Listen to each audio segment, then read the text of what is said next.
I was actually very shy in high school and made the decision that when I started college, I was going to change that. And the first thing I did was join a sorority. That became a real centerpiece to my whole life at the university and come out of my shell. I was actually born in Philadelphia. We moved from Philadelphia to Connecticut, and from Connecticut down to New Jersey. We moved to Houston in 1973. So I started at Memorial High School as an incoming junior, and the rest is history.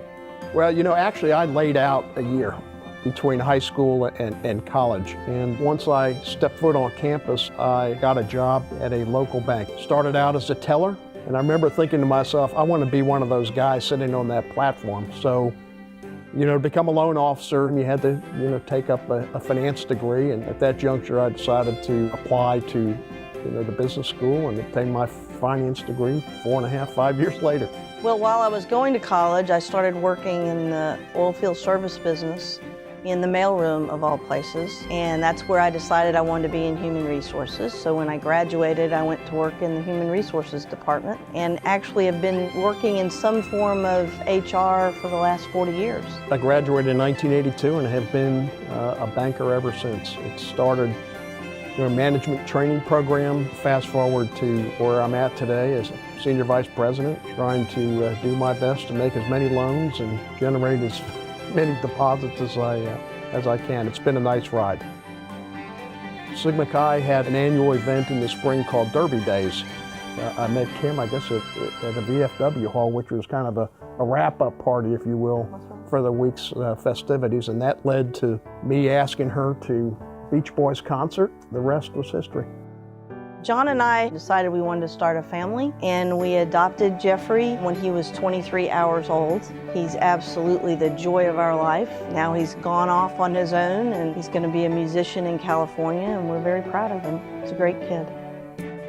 The reason I give back to the university at this point in my life is an easy answer. It is the place where we met.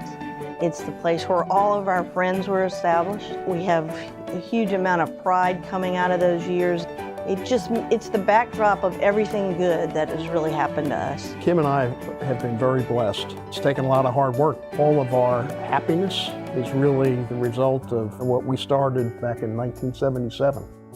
The difference between Alumni Association relations when I was on the board probably 7, 8 years ago to where we're at today is like night and day. With an integrated alumni association that works closely with the administration, it's all about engagement. It's been a fantastic marriage and one that I'm very proud of to have been a part of and making happen. I think the university has grown tremendously from the time that I was on campus. People inside of Houston and outside of Houston see the university as a terrific institution. I wear my emotions right here on my sleeve. I cried.